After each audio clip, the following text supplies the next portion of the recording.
Assalamualaikum warahmatullahi wabarakatuh. Perkenalkan, kami dari kelompok 5 di sini akan menjelaskan mengenai negosiasi bisnis. Nah, sebelum kita masuk ke penjelasannya, izinkan kita untuk memperkenalkan diri terlebih dahulu. Perkenalkan, nama saya Sani Maria Stuti dan ini adalah anggota kita yang lain. Apa sih negosiasi bisnis? Negosiasi bisnis merupakan sebuah proses di mana dua pihak atau lebih melakukan pertukaran barang atau jasa dan berupaya untuk menyepakati nilai tukarnya. Tujuan utama dalam negosiasi adalah untuk mendapatkan kesepakatan bersama atas suatu hal yang diperdebatkan, mendapatkan penyelesaian dari masalah yang sedang dihadapi dan untuk mencapai kondisi yang saling menguntungkan sehingga masing-masing pihak merasa menang atau win-win solution. Selain itu, negosiasi juga mempunyai beberapa tujuan lainnya seperti 1. Tujuan agresif. Negosiasi digunakan sebagai usaha untuk memperoleh keuntungan dari kerugian damage pihak lawan. Yang kedua, tujuan kompetitif. Negosiasi digunakan sebagai usaha untuk memperoleh sesuatu yang lebih, getting more, dari pihak lawan. Yang ketiga, tujuan kooperatif. Negosiasi digunakan sebagai usaha untuk memperoleh kesepakatan yang saling menguntungkan, mutual gain. 4. Tujuan defensif. Negosiasi digunakan sebagai usaha untuk memperoleh hasil dengan menghindari yang negatif. Setelah kita membahas mengenai pengertian dari negosiasi bisnis dan juga tujuan dari negosiasi bisnis, di sini kita akan masuk ke bagaimana sih caranya agar negosiasi yang kita lakukan ini komunikasinya lebih efektif.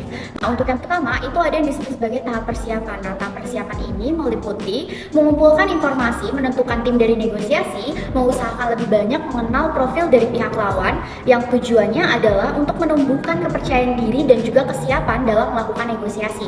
Nah, tahap kedua itu disebut sebagai kontak pertama. Nah, tahap ini adalah tahap pertemuan secara langsung antara kedua belah pihak yang terlibat di dalam proses dari negosiasi itu.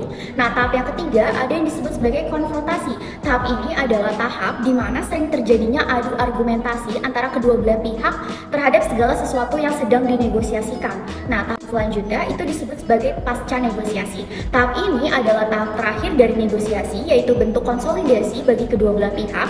Apakah masing-masing pihak ini benar-benar memiliki komitmen atas segala yang telah disepakati bersama atau tidak. Selanjutnya ada juga yang disebut sebagai solusi tahap di mana kedua belah pihak di sini mulai saling menerima dan juga memberi, atau di mana para negosiator mulai menemukan titik kesepakatan bagi kedua belah pihak dengan cara mereka masing-masing dengan mengembangkan sikap relasional, yaitu sikap yang selalu berorientasi untuk menanggung bersama dan juga selalu menumbuhkan sikap saling memberi solusi terbaik bagi kedua belah pihak.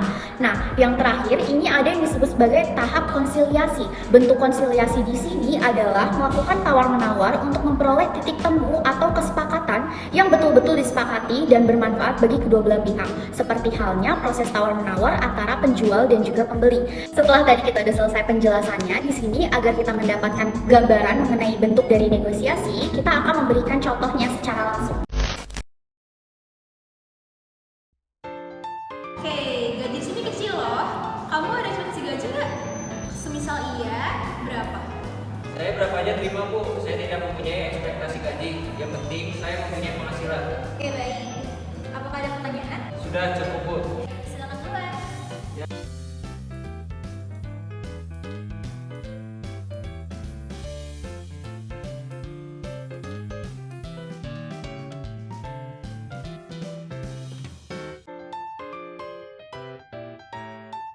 Oke, kalau semisal kamu diterima, kamu mau digaji berapa? Menurut riset saya, ketika saya bekerja di perusahaan sebelumnya, angka yang tadi disebutkan oleh Ibu PRT, menurut saya itu jauh di bawah pemasaran yang sudah saya rasakan di tahun sebelumnya. Jadi saya menawarkan kompensasi atau meminta kompensasi dari perusahaan ini di angka 6-7. Dari yang sudah kamu sebutkan tadi, dan angka nominal gaji yang kamu inginkan, saya terima. Jadi untuk besok, kamu sudah mulai training ya?